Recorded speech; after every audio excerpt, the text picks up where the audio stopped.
Morning.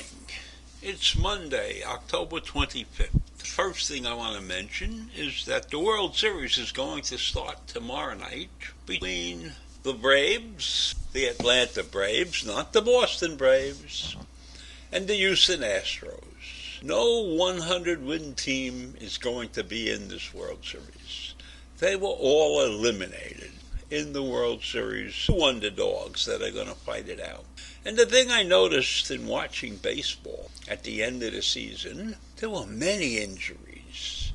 And the players were wiped out. And the star pitcher couldn't pitch because he had a dead arm. And that affected the result. People were not 100%, but it's a long season, and maybe that's a problem. Maybe that's the big problem. Maybe the baseball should consider shortening the season, or maybe they could consider better training routines for these players, because it was a disgrace that some teams had to fight on without their best players. So that's all I want to talk about as far as baseball is concerned. Then I read an article by W. Ralph Eubanks, who is a black author. And his article talked about the tirade that's going on in this country with respect to statues, and how in certain parts of the country only one side is represented. And he cited Boston. He said there are no Confederate memories. There are no Confederate statues in Boston. There is nothing in Boston that represents the Confederacy. And he said, when you looked at these statues, and they're historic in nature, they have probably bad people in them, because, the North wasn't that different from the South. The North did not necessarily like the blacks. The North did not necessarily believe that the blacks were their equal. In fact, the mere fact that they acquiesced to the Southerners when they were writing the Constitution and things like that proves that they really didn't care, and they really believed a lot of what the South was doing to the blacks was okay. So that's a terrible thing, but you must recognize that fact.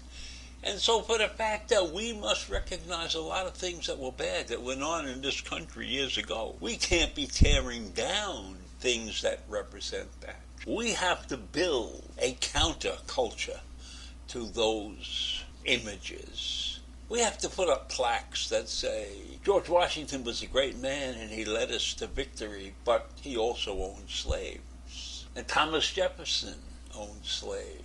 And you all know that he had fathered at least 6 children with one of his slaves. And in fact, at this point in time, I think Jefferson has something like 250 descendants of that slave encounter. I don't want to call it an encounter. It was a romance. I believed he loved her, but that wouldn't have looked good at that particular time. So we have a lot of problems in this country, and many of them are exacerbated by the actions that we take without thinking. Why would it be so bad to erase our history? That's like trying to tell the Jews that there was no Holocaust. And then we have all the people who don't believe it, the Holocaust denials. Do we want a slavery denial group to grow up in this country? No. We want them to understand why that's bad, why the human rights of people were denigrated for hundreds of years. How did we go overseas with boats and bring people back here and put them to work? That wasn't the right thing to do. But that was a sign of the times. The times have changed. But we have to recognize the evils that were done. And we have to step forward and say, yes, we were wrong. And this guy wasn't such a great guy. But he did some great things, and so he got a statue. Or he got a plaque. So I'm really, really not happy with the fact that we're tearing down all these statues and moving them to obscure places. I think we have to face up to our history. We can't obliterate it. We have to teach it properly in our schools, in our colleges, in our universities. There are many in this world that are running around with the wrong ideas. And we allow them to run around with the wrong ideas. We have QAnon preaching pedophilia and blood-sucking, and that's not okay. But we don't have a unit against that. Nobody's coming out with blistering attacks on those people. So there's a lot to be done in this world. There's a lot to be done. And unfortunately, we're not getting much of it done at all. I think that the BLM movement is a good thing, but I think that their main criteria is not on target.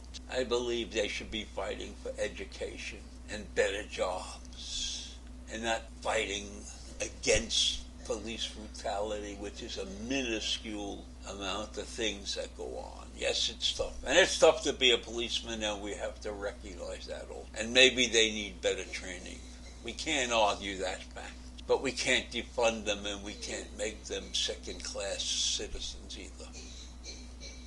So I think that's what I think we need to do in this country. We need to get our act together. We need to get a straight line, and everybody's got to be on that line. And yes, you can have outliers, but the outliers can't be so outrageous as some of them are. And I think that this is a reflection of our incompetence over the years, our lack of recognition. Or maybe we just turned our back on a lot of these problems. And it's time to face up and correct them. So that's all I have for this morning. Have a great day, and I'll see you tomorrow. Bye.